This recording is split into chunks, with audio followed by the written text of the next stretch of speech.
یا محلے میں ٹھیٹھی ٹھاٹا کرنا جاگنا عبادت نہیں ہے۔ جاگنے کا مطلب یہ ہے کہ یہ تاخرات جو ہم کو اللہ کے فضل و کرم سے نبی کریم صلی اللہ علیہ وسلم کے صدقے طفیل میں ملی ہے، اس کو اللہ کی عبادت میں گزاریں، اس کو اللہ کو راضی کرنے میں گزاریں، اپنے گناہوں سے توبہ کرنے میں گزاریں۔ تو جو خوش قسمت آج کی رات اللہ کی عبادت میں مشغول رہے گا فجر تک، اللہ سبحانہ و تعالی کا اعلان ہے، اللہ کا وعدہ ہے، اور اللہ کا وعدہ سچا ہوتا ہے۔ نبی کریم صلی اللہ علیہ وسلم کی حدیث ہے، آقا کا فرمان ہے کہ اللہ سبحانہ و تعالیٰ ان کے تمام گناہوں کو معاف کر دیتا ہے۔ حدیث شریف میں آیا کہ اللہ کے رسول صلی اللہ علیہ وسلم نے ارشاد فرمایا کہ شب قدر کی رات حضرت جبرائیل علیہ السلام پورے فرشتوں کے ساتھ اللہ کی اجازت سے زمین پر آتے اور جیسا کہ ابھی آپ نے سنا کہ جو کوئی بھی اللہ کی عبادت میں مشغول ہے، چاہے نماز پڑھ رہا ہو، نفل نمازیں پڑھ رہا ہو، یا بیٹھ کر یا کھڑے ہو کر اللہ کا ذکر کر رہا ہو، حضرت جبرائیل علیہ السلام اور تمام ملائکہ اس کی مغفرت کے لیے دعا کرتے ہیں۔ مفسرین نے اس حدیث شریف کے بارے میں لکھا کہ آخر کیا وجہ ہے کہ اللہ سبحانہ و تعالی اپنے حکم سے، اپنی اجازت سے زمین پر فرشتوں کو کیوں بھیجتا ہے؟ کیا یہ فرشتے ہم گناہ گاروں کے گناہ بھی دیکھ لیں گے؟ تو حدیث شریف میں بلکہ امام رازی لکھتے ہیں اپنی تفسیر میں، امام رازی لکھتے ہیں کہ جو فرشتے لوح محفوظ پر نظر ڈال کر کسی کے اعمال کو دیکھتے ہیں، اس کی عبادتوں کی فہرست کو دیکھتے ہیں، اور جب اس کے گناہوں کے قریب اس کی فہرست طرف جاتے ہیں تو فوراً اللہ سبحانہ و تعالیٰ ان گناہوں پر پردہ ڈال دیتا ہے۔ تو فرشتے پکار کر کہتے ہیں کہ سبحان ہے وہ ذات جو اپنے بندوں کے عیبوں کو چھپاتا ہے۔ امام رازی رحمۃ اللہ علیہ لکھتے ہیں کہ فرشتے حضرت جبرائیل علیہ السلام کے ساتھ اللہ کے حکم سے زمین پر نازل ہوتے ہیں، کیونکہ فرشتوں میں ہم سے زیادہ عبادت، ہم سے زیادہ رکوع، انسان سے زیادہ رکوع، انسان سے زیادہ سجدہ، ہر چیز میں ہم سے زیادہ ہے۔ مگر امام رازی اپنی تفسیر میں لکھتے ہیں کہ اللہ فرشتوں کو یہ دکھانا چاہتا ہے کہ یہ وہ میرے بندے ہیں جو ایک اپنے بھائی کے لیے بھوکا رہ کر اس کو کھانا کھلاتے ہیں۔ فرشتے یہ دیکھ کر تعجب کرتے ہیں کہ خود بھوکا رہ رہا ہے اور دوسروں کو کھانا کھلا رہا ہے۔ فرشتے یہ دیکھ کر تعجب کرتے ہیں کہ رات کے اندھیرے میں اٹھ کر کوئی اللہ کے خوف سے اپنی آنکھوں سے آنسو بہا رہا ہے۔ فرشتے دیکھ کر تعجب کرتے ہیں کہ اللہ کے خوف سے گناہ گار اللہ سے اپنی گناہوں کی بھیک مانگ رہا ہے۔ تیسرا امام رازی یہ بتاتے ہیں کہ اللہ سبحانہ و تعالیٰ قرآن کریم میں یہ ارشاد فرماتا ہے کہ وہ جو کامیاب بندے، وہ جو نیک بندے جن کو اللہ جنت عطا کرے گا، تو جب جنت میں وہ جائیں گے تو فرشتے ان کو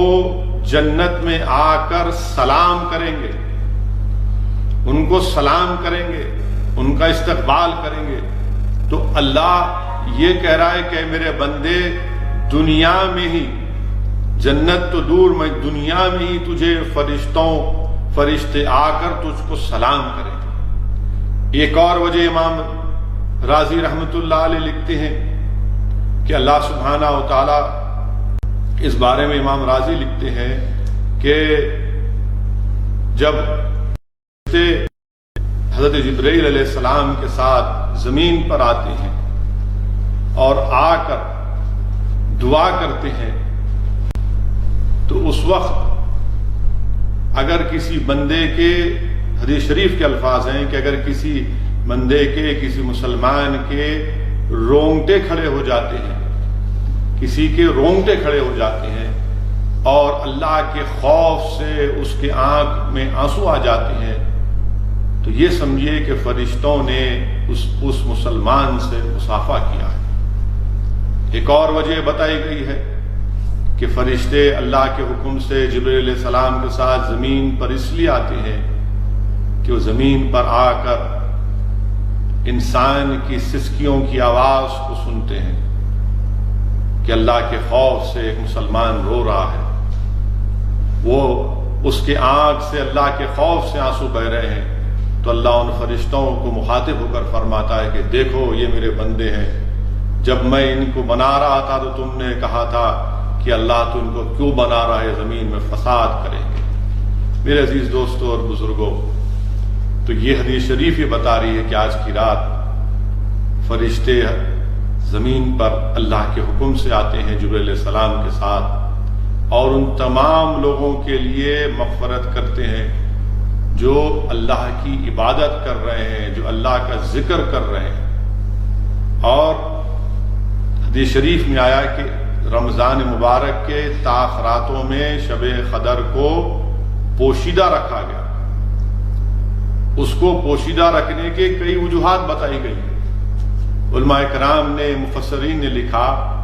کہ اگر اللہ سبحانہ و تعالی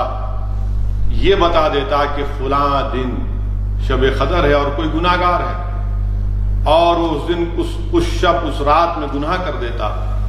تو وہ شب قدر کے تقدس کو پامال کرے گا اور شب قدر کا مجرم ہو جائے گا۔ اس لیے اللہ سبحانہ و تعالیٰ نے شب قدر کو پوشیدہ رکھا، اور ہم کو حدیث شریف میں رسول اللہ صلی اللہ علیہ وسلم نے فرمایا کہ شب قدر کو رمضان کی تاخراتوں میں تلاش کرو۔ میرے عزیز دوستوں اور بزرگوں، علماء کرام نے، مفسرین نے یہ بھی لکھا کہ پوشیدہ رکھنے میں کئی وجہ ہیں۔ اللہ سبحانہ و تعالیٰ نے اپنے اسم اعظم کو پوشیدہ رکھا، اللہ سبحانہ و تعالیٰ نے جمعے کی اس شب کو پوشیدہ رکھا کہ جس وقت کسی ایک مسلمان کی دعا قبول ہوتی تاکہ وہ ہر جمعے کے ہر وقت میں دعا کرتے رہے۔ اللہ سبحانہ و تعالیٰ نے موت اور قیامت کو پوشیدہ رکھا۔ اللہ سبحانہ و تعالیٰ نے موت اور قیامت کو اس لیے پوشیدہ رکھا کہ ہم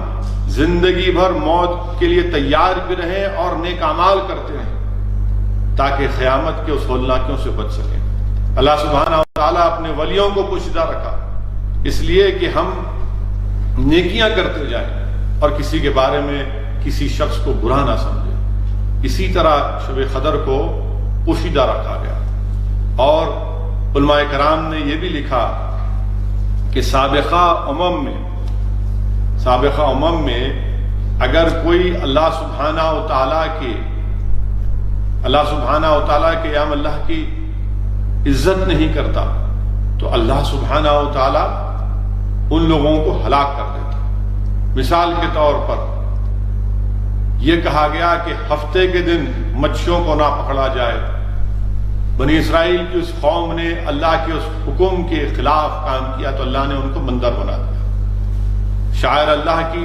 تعظیم کرنا ضروری ہے۔ جس نے حضرت صالح علیہ السلام کی اونٹنی کو ہلاک کیا، اللہ نے ان کی پوری قوم کو تباہ و برباد کر دیا۔ تو شاعر اسلام کی تعظیم کرنا بے حد ضروری ہے۔ شب قدر بھی اللہ کی ایک بہت بڑی نعمت ہے اللہ کے رسول صلی اللہ علیہ وسلم کی امت کے لیے۔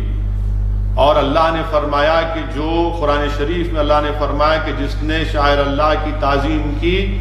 اللہ نے کہا وہ اس کا متقی ہے، یعنی وہ متقی ہوگا۔ تو اس لیے تقوی پیدا کرنے کے لیے اللہ کے ان تمام نشانیوں کی تعظیم کرنا ضروری ہے اور تعظیم کرنا بے حد ضروری ہے۔ وہیں پر میرے عزیز دوستوں اور بزرگوں، اللہ کے رسول صلی اللہ علیہ وسلم حدیث شریف میں آیا، حضرت عبادہ بن ثابت رضی اللہ تعالیٰ عنہ، بخاری شریف کی حدیث ہے کہ اللہ کے رسول صلی اللہ علیہ وسلم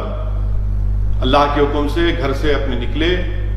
کہ آج میں شب قدر کے تعین کا اعلان کر دوں گا۔ جب اللہ کے رسول صلی اللہ علیہ وسلم اپنے گھر سے باہر تشریف لائے تو آپ نے دیکھا کہ دو لوگ جھگڑا کر رہے تھے۔ اللہ کے رسول صلی اللہ علیہ وسلم نے رحمۃ اللہ علیہ صلی اللہ علیہ وسلم نے فرمایا کہ ان دونوں کے باہمی جھگڑے سے میں شب قدر کے تعین کا اعلان نہیں کروں گا۔ میرے عزیز دوستوں اور بزرگوں، میرے غیور نوجوان ساتھیوں، ہم تمام کو اپنے گریبان میں جھانک کر دیکھنا ہے کہ آج زمانے میں ہماری رسوائی اور پستی کس وجہ سے ہے۔ ہمارے زمانے میں رسوائی اور ہماری تمام چیزیں برائیوں کی جڑ یہ ہے کہ ہم باہمی جھگڑوں میں ملوث ہیں۔ ہم باہمی جھگڑوں میں ملوث تھے تو اللہ کے رسول صلی اللہ علیہ وسلم نے حدیث شریف میں آیا کہ صرف اس سال تک، علماء اکرام نے لکھا صرف اس سال تک شب قدر کا تعین کا اعلان نہیں کیا۔ تو اس لیے بہت ضروری ہے کہ ہم اپنے آپسی جھگڑوں کو ختم کریں، اپنے اختلافات کو ختم کریں۔ دنیا میں جو آج ہم کو مسلمانوں کو رسوائی ہو رہی ہے وہ صرف آپسی جھگڑوں، باہمی جھگڑوں کی وجہ سے۔ ہمارے گھر میں جھگڑے، ہمارے رشتوں میں جھگڑے، ہمارے درسگاہوں میں جھگڑے، حد تو یہ کہ ہماری عبادت گاہوں میں جھگڑے پہنچ چکے ہیں۔ اسی لیے بہت ضروری ہے کہ شب قدر کو اگر پانا ہے تو اپنے آپسی اختلافات کو بھی ختم کرنا بہت ضروری ہے۔ بعض لوگوں میں ایک غلط بات ہے کہ اللہ کے رسول صلی اللہ علیہ وسلم، محمد مصطفیٰ صلی اللہ علیہ وسلم کو شب قدر کب ہے نہیں معلوم تھا۔ بالکل غلط ہے، بالکل غلط ہے۔ اور میں نے علماء کرام کی قدموں کے پاس بیٹھ کر سنا ہوں کہ امام بدر الدین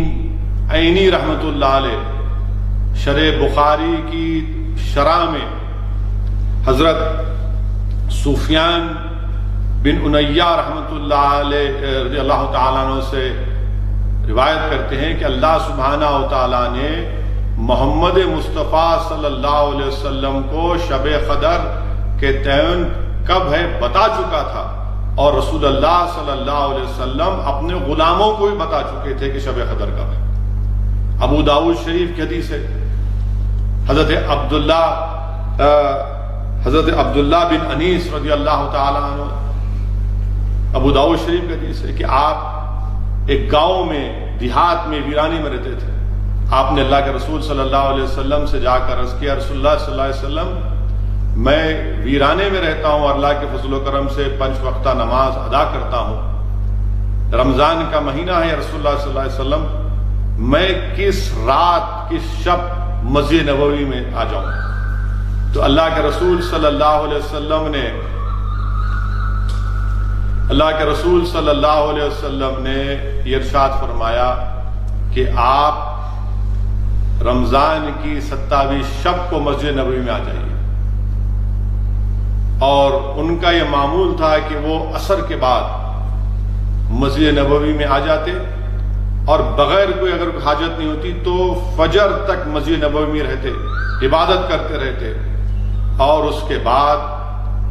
فجر کی نماز پڑھ کے اپنے دیہات، اپنے گھر کو روانہ ہو جاتے۔ کسی نے جا کر حضرت عبداللہ بن انیس کے فرزند سے پوچھا کہ آپ کے والد کا کیا کرتے تھے؟ تو بولے کہ وہ عصر کے بعد مسجد نبوی میں آ جاتے اور رات بھر عبادت کرتے۔ تو اس سے معلوم ہوا کہ 27 کی شب، اس کی اہمیت، اس کی فضیلت خود آقا دو عالم صلی اللہ علیہ وسلم کی ابو داؤد شریف کی حدیث سے معلوم ہوتا ہے۔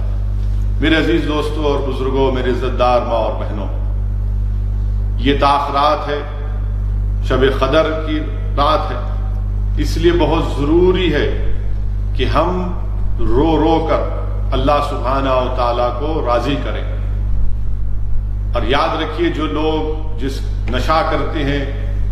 جو لوگ اپنے ماں باپ کے نافرمان ہیں، آج کی رات بھی اللہ کی رحمت سے محروم رہیں۔ یاد رکھیے، اللہ کی رحمت کا شامیانہ صبح فجر تک رہے گا، اور اللہ کی رحمت ہم سے پکار پکار کر کہہ رہی ہے کہ آج جبریل علیہ السلام اللہ کے حکم سے فرشتوں کے ساتھ زمین پر نازل ہوئے۔ اگر کوئی اللہ سے اپنی مغفرت، اللہ سے اگر کوئی اپنی توبہ، اپنے گناہوں کی توبہ کرتا ہے تو اللہ سبحانہ و تعالیٰ اس کے گناہوں کو معاف فرمانے والا ہے۔ مجھے یہاں پر علامہ قرطبی رحمۃ اللہ علیہ سورہ نجم کی تفسیر جب اس میں تفسیر میں لکھا، کہتے جبریل امین اللہ کے رسول صلی اللہ علیہ وسلم کے پاس آئے، اور آپ نے آ کر دیکھا کہ اللہ کے رسول صلی اللہ علیہ وسلم کے ایک صحابی رو رہے ہیں، زار و خطار رو رہے ہیں۔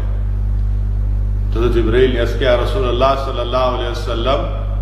ہم انسان کے ہر اعمال کو دیکھتے اور لکھتے ہیں مگر کسی مسلمان کا رونا اللہ کے خوف سے ہم سے دیکھا نہیں جاتا۔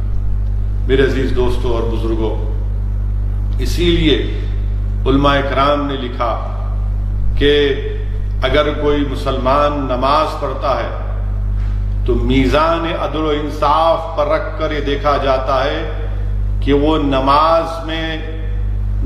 صحیح ادا کی گئی نہیں ادا کی گئی۔ اگر کوئی مسلمان زکوٰۃ دیتا ہے تو میزان عدل و انصاف پر رکھ کر یہ دیکھا جاتا ہے کہ وہ اس کی نیت کیا تھی،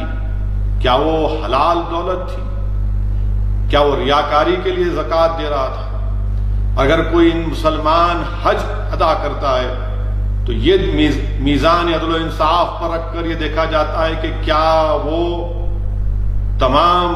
حج کے اراکین کو ادا کیا۔ مگر جہاں پر ایک مسلمان اللہ کے خوف سے روتا ہے، اپنے گناہوں کی بھیک مانگتا ہے،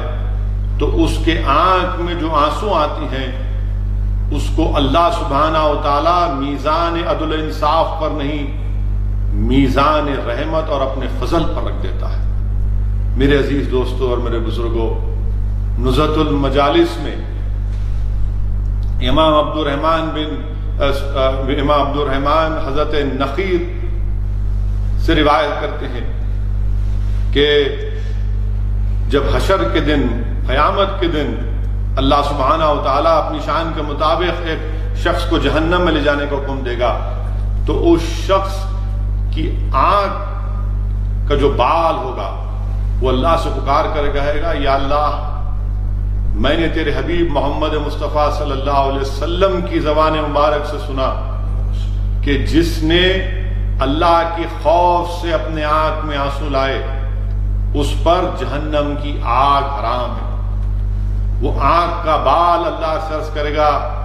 یا اللہ اس شخص نے تیرے خوف سے اپنے آنکھ میں آنسو لائے تھے اور وہ ایک آنسو اپنے آنکھوں کے بال میں اللہ وہ لٹک رہا ہے، تو اللہ سبحانہ و تعالیٰ سے عرض کرے گا، تو اللہ سے عرض کرے گا، یا اللہ میں اس کے جسم کا حصہ ضرور ہوں مگر تو مجھے اس سے جدا کر دے، میں جہنم کے آگ میں جانا نہیں چاہتا۔ اللہ سبحانہ و تعالیٰ اس آنکھ کے بال سے کہے گا، تو کیوں اس کی مغفرت کی دعا نہیں کرتا؟ تو اللہ وہ کہے گا، یا اللہ تیرا جلال مجھ پر غالب آ گیا۔ تو اللہ سبحانہ و تعالیٰ جبریل علیہ السلام سے حکم فرمائے گا کہ جبریل حشر کے میدان میں اعلان کرا دو کہ ہم نے اس کو معاف کر دیا جس نے ہمارے خوف سے اپنے آنکھ میں آنسو لائے۔ ہم صرف اس کے ایک آنکھ میں آنسو لانے کی وجہ سے، ہمارے خوف سے ہم اس کو معاف کر دیتے ہیں۔ میرے عزیز دوستوں اور بزرگوں، علماء کرام نے لکھا کہ اللہ سبحانہ و تعالی غفور الرحیم ہے۔ اللہ سبحانہ و تعالی غفور الرحیم ہے۔ اللہ جب یہ دیکھتا ہے کہ اس کے گناہگار بندے آج کی رات اس سے گڑ گڑا کر بھیک مانگ رہے ہیں کہ پروردگار یہ زندگی گناہوں میں گزر گئی، ہمارے پاس کوئی نیکیاں نہیں ہے، تو اللہ سبحانہ و تعالی اپنے شان کے مطابق کہے گا کہ نیک بندوں کو اپنی نیکیوں پر بھروسہ ہے، یہ میرا گناہگار بندہ ہے جس کے پاس کوئی نیکیاں نہیں ہے مگر وہ میری رحمت سے مایوس نہیں ہے، اس کے گریبان میں صرف گناہ ہی گناہ ہے مگر وہ مجھ سے بھیک مانگ رہا ہے، مجھ سے توبہ کر رہا ہے، وہ نادم ہو کر میرے خوف سے اپنے آنکھ میں آنسو لا رہا ہے، تو اللہ سبحانہ و تعالیٰ اپنی شان کے مطابق اس کو معاف فرما دیتا ہے۔ میرے عزیز دوستوں اور بزرگوں، امام راضی رحمۃ اللہ علیہ اپنی تفسیر میں یہ بھی لکھتے ہیں کہ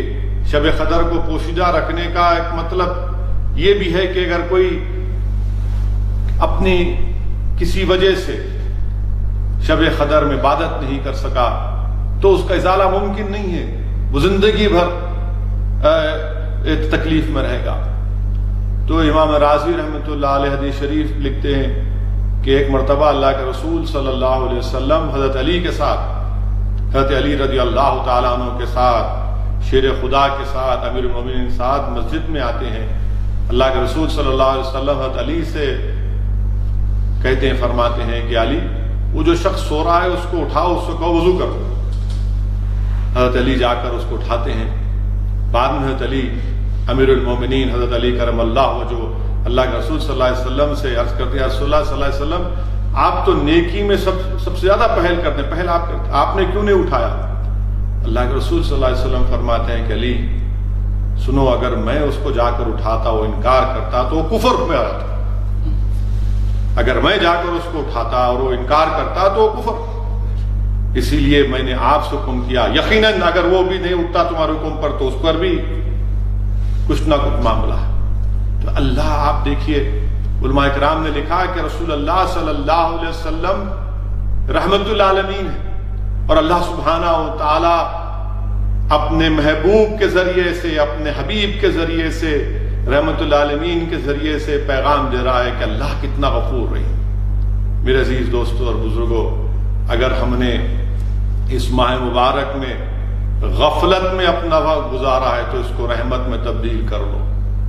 اس غفلت کو رحمت میں تبدیل کر لو۔ اللہ کی رحمت بہت جوش میں، میرے عزیز دوستو اور بزرگوں،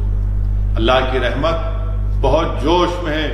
آپ سوچئے کہ سید الملائکہ، پوری اللہ کی زمین تنگ ہے، طاق رات ہے، شب قدر ہے، پوری زمین تنگ ہے، اتنے فرشتے ہیں۔ میرے عزیز دوستو اور بزرگوں، بھیک مانگ لو، کیونکہ امام رازی نے یہ بھی لکھا کہ اگر کوئی مسلمان کسی ایک ولی کی صحبت میں ہوتا ہے، کسی ایک عالم کی صحبت میں ہوتا ہے، کسی ایک مفسر کی صحبت میں نماز پڑھتا ہے تو بڑا احترام سے خشوع و خضوع کے ساتھ کرتا ہے کہ حضرت ہے، مولانا ہے، قبلہ ہیں، یہ وقت کا ولی ہے، میں ان کے ساتھ عبادت پورے خشوع و خضوع کے ساتھ۔ تو یاد رکھو، آج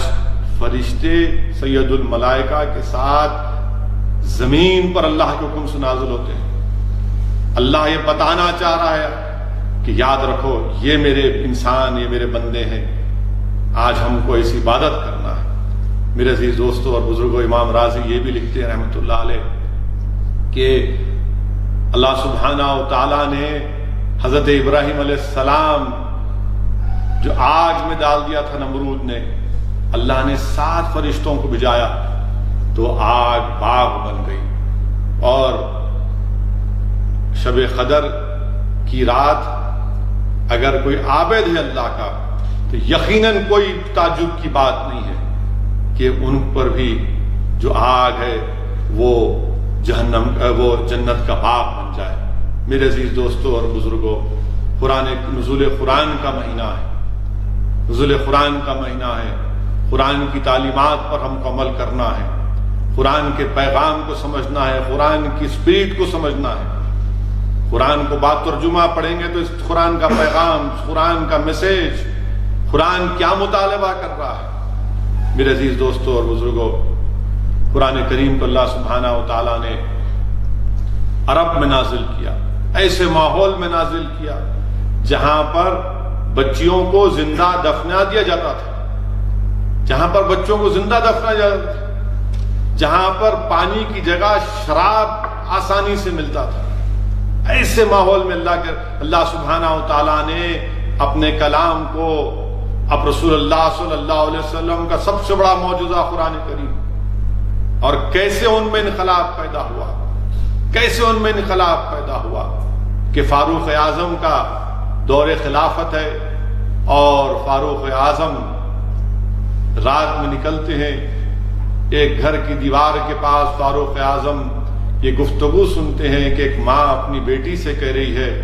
کہ بیٹی دودھ میں ذرا پانی ملا دو، کل صبح میں ہم اس کو بیچ دیں گے۔ بیٹی اپنی ماں سے کہتی ہے کہ نہیں اماں، خلیفہ کو معلوم ہو جائے گا، فاروق اعظم کو معلوم ہو جائے گا۔ تو ماں کہتی ہے کہ فاروق اعظم کو کیسے معلوم ہوگا، وہ تو نہیں ہے۔ تو بیٹی کہتی ہے کہ اماں جان، اللہ تو دیکھ رہا ہے نا، اللہ دیکھ لے گا، اللہ کو معلوم ہو جائے گا۔ یہ پیغام، یہ خوف خدا قرآن نے ان میں پیدا کیا تھا۔ میرے عزیز دوستوں اور بزرگوں، وہیں پر واقعات میں آیا کہ فاروق اعظم ایک سفر میں ہیں، اور بکریاں ہیں اور آپ اس بکریوں کے چرائے سے کہتے ہیں کہ تھوڑے پیسے لے لے اور مجھے ان بکریوں کا دودھ دے دے، وہ کہتا ہے کہ میں نہیں دے سکتا۔ بولے کیوں؟ کیونکہ میں اس کا مالک نہیں ہوں۔ فاروق اعظم کو نہیں جانتا تھا، وہ کہتے ہیں کہ پیسے لے لے، تیرا تو مالک یہاں پر نہیں ہے، وہ تو نہیں دیکھ رہا ہے۔ وہ کہتا ہے کہ نہیں، میرا مالک تو نہیں ہے، مگر زمین و آسمان کا مالک تو دیکھ رہا ہے، میں نہیں دے سکتا۔ میرے عزیز دوستوں اور بزرگوں، قرآن کی تعلیمات کا یہ اثر حضرت جعفر الصادق رضی اللہ تعالیٰ عنہ، آپ صحرا میں ہیں، آپ دیکھتے ہیں کہ ایک شخص بکریوں کو لے کر جا رہا ہے اور اس کے پاس اس کا ایک بچہ آتا ہے اور آ کر اس کو 2 روٹی دیتا ہے۔ وہ شخص بیٹھ کر جیسا روٹی کھانا چاہتا ہے، فوراً ایک کتا بھاگ کر آتا ہے، اس کی زبان نکلی ہوئی ہے اور اس کا یہ حلیہ بتا رہا تھا کہ وہ بھوکا ہے۔ وہ غلام اس کتے کو ایک روٹی ڈال دیتا ہے، وہ کتا روٹی کھا لیتا ہے، پھر ویسی آپ کے سامنے کھڑا ہو جاتا ہے اس غلام کے سامنے، تو وہ دوسری روٹی بھی اس کو کھلا دیتا ہے۔ حضرت امام جعفر الصادق رضی اللہ تعالیٰ، لاکھوں سلام آپ پر، آپ جا کر اس غلام سے پوچھتے ہیں کہ تو کون ہے؟ تو کہتا ہے کہ میں ایک یہودی کا غلام ہوں اور مجھے نوکری اس پر دی گئی کہ دن میں 2 روٹیاں ملتی ہیں۔ تو حضرت امام جعفر الصادق اس سے پوچھتے ہیں کہ تو نے کیوں دے دی اس کتے کو؟ تو کہتا ہے کہ میں نے پہلی مرتبہ اس جگہ پر اس کتے کو دیکھا اور اس بات کو محسوس کیا کہ یہ یقیناً بھوکا ہے، اسی لیے میں نے اس کو کھلا دیا۔ امام جعفر الصادق اس سے پوچھتے ہیں پھر تیرے لیے کیا ہے؟ تو کہتا ہے کہ میں صبر کر لوں گا۔ میرے عزیز دوستوں اور بزرگوں، اس لاک ڈاؤن کی وجہ سے، ان ظالم حکمرانوں کے ان پلانڈ لاک ڈاؤن کی وجہ سے آج پوری انسانیت وطن عزیز میں بھوکی ہے، غریب بھوکے ہیں، لیبررز بھوکے ہیں، بچے چیخیں مار رہے ہیں، ہر گھر میں چیخ اور پکار ہے، بھوک اور فاقے کی آوازیں ضرورت ہے۔ مگر آج ہم کو اس واقعے کو یاد رکھنا ہے، کیسے غریب غلام نے ایک بھوکے کتے کو جب دیکھا تو اس کی بھوک کو مٹا دیا۔ آج ہم کو اسی اس ایگزامپل کو سامنے رکھ کر مظاہرے کرنے کی ضرورت ہے۔ میرے عزیز دوستوں اور بزرگوں، یہ رمضان کی 4 تاخرات ہے، شب قدر کی رات ہے۔ مجھے یہاں پر حدیث شریف کو یاد آ رہی ہے کہ اللہ کے رسول صلی اللہ علیہ وسلم کہ دربار نبوت میں ایک صحابی زار و خطار رو رہے ہیں، ایک صحابی رسول صلی اللہ علیہ وسلم زار و خطار رو رہے ہیں۔ اللہ کے رسول صلی اللہ علیہ وسلم ملاحظہ فرماتے ان کے اس رونے کو، اور اللہ کے رسول صلی اللہ علیہ وسلم ارشاد فرماتے ہیں کہ اگر آج کی اس محفل میں وہ گناہگار ہوتے جن کے گناہ پہاڑوں کے مانند ہوتے، تو میرے اس صحابی کے رونے کی وجہ سے اللہ سبحانہ و تعالیٰ ان گناہگاروں کے جن کے گناہ پہاڑوں کے برابر ہوتے گناہوں کو معاف فرما دیتے۔ تو یاد رکھیے کہ جس اللہ کی محفل میں لوگ روتے ہیں، اللہ سبحانہ و تعالیٰ ان رونے والوں کے صدقے میں اس محفل کے تمام لوگوں کے گناہوں کو معاف کر دیتا ہے۔ تو میرے غیرت مند نوجوانوں، آج کی رات اللہ کی رضا کو طلب کرو، آج کی رات اللہ سبحانہ و تعالیٰ سے اپنی مغفرت طلب کرو۔ آج کی رات ہم تمام کے لیے ضروری ہے کہ ہم پروردگار کو راضی کریں۔ یاد رکھو، اگر آج ہم کو اس بات کا غم ستایا جا رہا ہے کہ کوئی ہماری داڑھی دیکھ کر ہم کو مارتا ہے، اگر آج ہم کو اس بات کی تکلیف ہے کہ ہمارے گھروں کو اجاڑ دیا جا رہا ہے، اگر آج ہم کو اس بات کی تکلیف ہے کہ ہم پر ظلم کیا جا رہا ہے، اگر آج ہم کو اس بات کی شکایت ہے کہ گجرات کی سرزمین پر ظالم پولیس نے حاملہ مسلم عورتوں کے پیٹوں پر لاٹھیاں برسائی ہیں، تو یاد رکھو ہمارے پاس کون سی طاقت ہے، ہمارے پاس کیا طاقت ہے؟ ہمارے پاس کوئی طاقت نہیں ہے، ہمارے پاس کوئی اقتدار نہیں ہے، ہمارے پاس کوئی چیز نہیں، ہمارے پاس صرف ایک ہی چیز ہے، ہمارے پاس ہمارا اللہ ہے، ہمارے ساتھ ہمارا اللہ ہے، پروردگار ہے، جو زمین و آسمان کا خالق ہے، جو زمین و آسمان کا نظام چلانے والا ہے، اور ہمارے پاس ہمارا ہتھیار ہمارے 2 ہاتھ ہیں۔ آج جب اللہ کی رحمت جوش میں ہے، میری آپ سے گزارش ہے کہ ہم رو رو کر اللہ کو راضی کریں، عشق نبوی صلی اللہ علیہ وسلم کی بھیک اللہ سے مانگے کہ اللہ ہم کو عاشق رسول بنا دے۔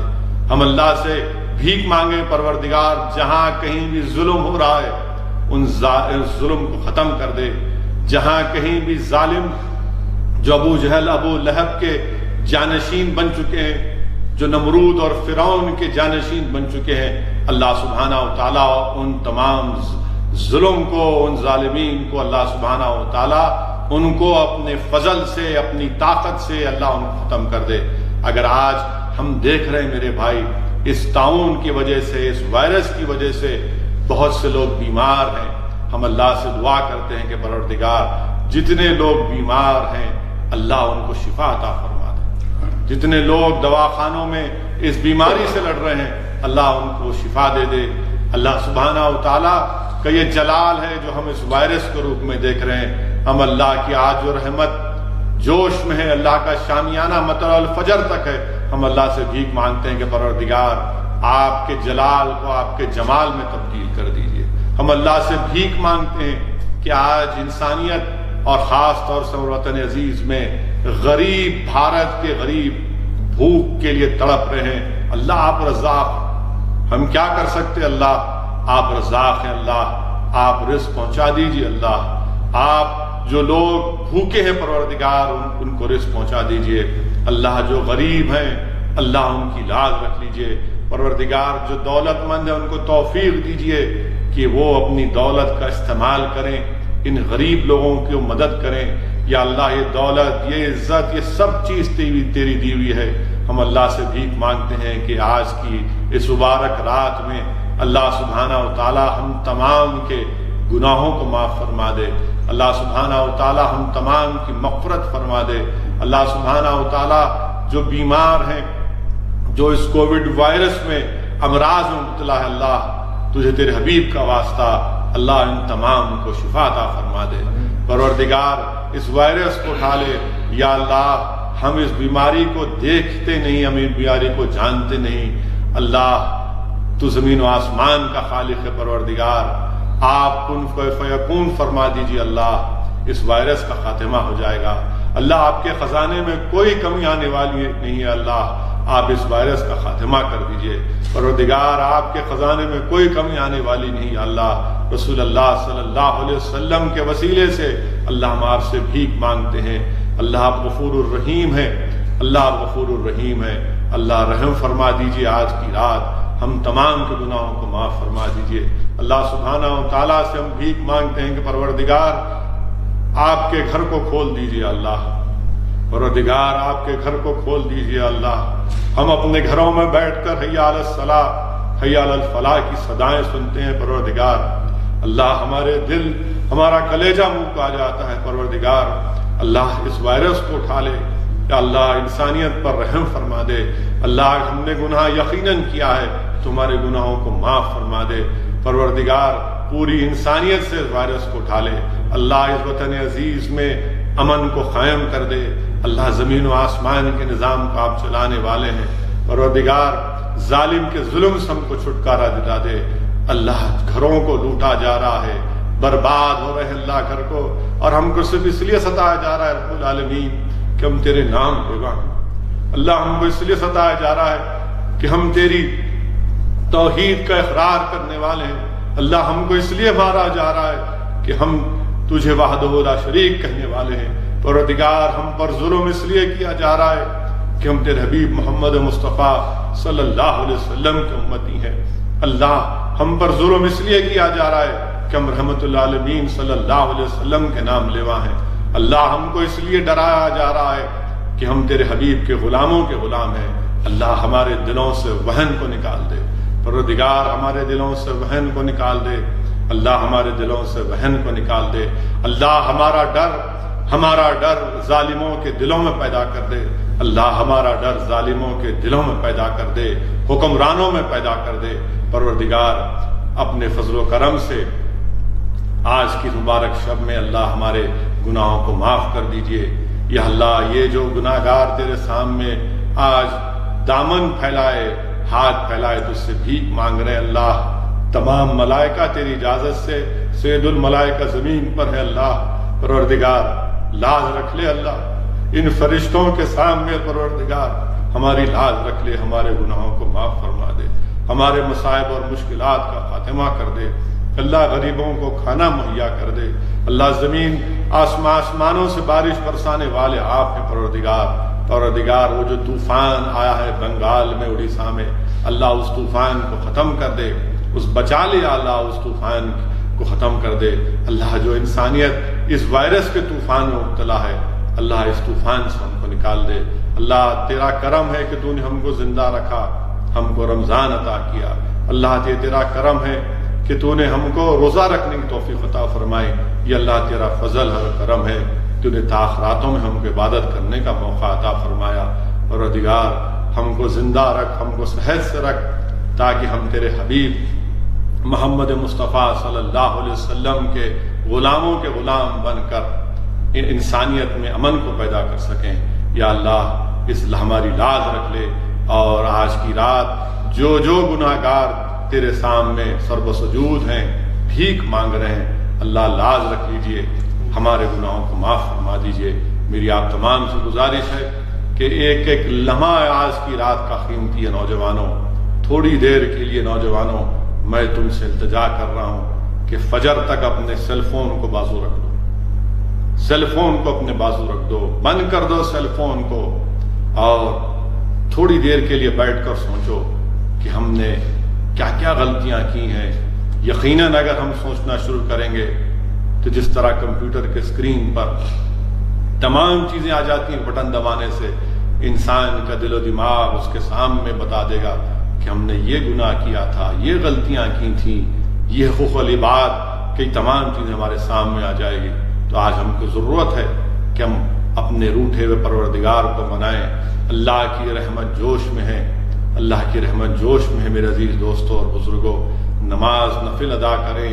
قرآن کریم پڑھیں اللہ کا ذکر کریں درود و سلام کے نذرانے رسول اللہ صلی اللہ علیہ وسلم کی بارگاہ میں پیش کریں اور اللہ سبحانہ و تعالیٰ یقیناً ہماری دعاؤں کو قبول کرے گا میری آپ سے یہ بھی گزارش ہے کہ جمعے کے دن انشاءاللہ تعالیٰ دوپہر میں 2 بجے جمعۃ الوداع کا جلسہ انشاءاللہ تعالیٰ آن لائن کے ذریعے مجلس اتحاد المسلمین کا ہوگا آپ تمام سے گزارش ہے کہ اگر آپ کو وقت ملا تو آپ ضرور اس جلسے میں بھی آپ آن لائن کے ذریعے اس کو دیکھ سکتے ہیں اس میں شرکت کر سکتے ہیں میں آپ تمام کا شکر گزار ہوں کہ آپ نے اپنا قیمتی وقت نکال کر آج کے اس جلسے کو آن لائن کے ذریعے سنا میری اللہ سے پھر سے دعا ہے کہ اللہ ہم تمام کو توفیق دے کہ ہم جو سنا اس پر عمل کرنے کی ہم کو توفیق دے واخر الدعوانا الحمدللہ رب العالمین